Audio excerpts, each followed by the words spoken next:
অনুরাগের ছোঁয়া এই এপিসোডে সুদীপার পিসিমণি অবশেষে সুদীপা ও পরমাকে তাদের আসল পরিচয় জানিয়ে দিতে চলেছেন। আদিত্যর বড়মার কথায় কুন্তলা বুঝতে পারে যে তারা সুদীপাকে একেবারেই পছন্দ করেন না। এই সুযোগটাকে কাজে লাগিয়ে কুন্তলা সকলের সামনে বলে ওঠে, এই মেয়ে অপয়া এই সংসারের অভিশাপ বয়ে আনবে। ঠিক তখনই সুদীপার পাশে এসে দাঁড়ায় আদিত্য। দৃঢ়ভাবে সে কুন্তলাকে বলে ওঠে, আমার স্ত্রী অপয়া নয়, সে এ বাড়ির লক্ষ্মী, আর সেটার কুমান সবাই পেয়ে গেছে। আদিত্যের কথায় কুন্তলা মনে মনে ভাবতে থাকে, এখন আমাকে বেশি কিছু বলা যাবে না।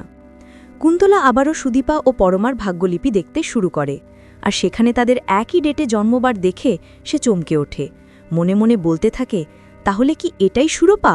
এটার আসল সত্য বের করতে হলে এদের মনে আমাকে সন্দেহ ঢুকাতে হবে। তখনই কুন্তলা সকলের সামনে ঘোষণা করে, পরমা আর সুদীপার মধ্যে কোনো না কোনো যোগসূত্র রয়েছে, আর তাদের জন্ম তারিখও একই। এদের ভাগ্যলিপি দেখে আমার মনে হচ্ছে এরা দুজন যমজ বোন। এই কথা শুনে সবাই অবাক হয়ে যায়। এদিকে সুদীপার পিসিমণি মনে মনে ভাবতে থাকেন, এবার কি হবে? তাহলে কি এরা যে দুই বোন এটা সকলের সামনে চলে আসবে? আমাকে কিছু একটা করতে হবে। সঙ্গে সঙ্গে সুদীপার পিসিমণি কুন্তলার সামনে গিয়ে বলে ওঠেন, এসব আপনি কি বলছেন? দুজনের জন্ম তারিখ একই হলেই কি তারা দুজন বোন হবে? এটা আপনার ভুল গণনা, আপনি গণনা ঠিক করে করুন। সুদীপার পিসিমণিকে এভাবে কথা বলতে দেখে আদিত্যের বড়মা ভীষণ রেগে যান।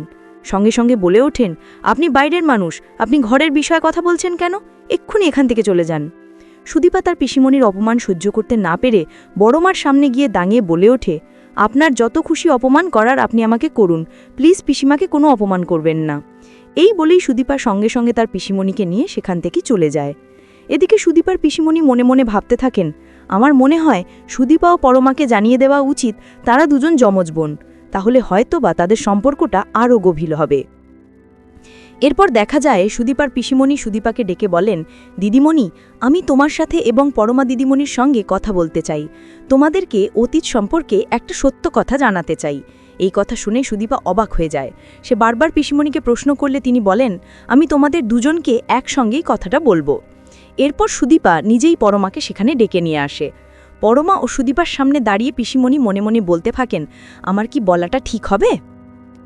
এইখানেই শেষ হয়ে যায় আজকের পর্ব। তো বন্ধুরা, এই ছিল আজকের পর্বের রিভিউ।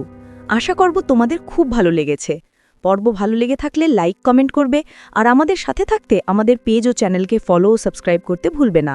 দেখা হচ্ছে আগামীকালকের পর্বে। টাটা।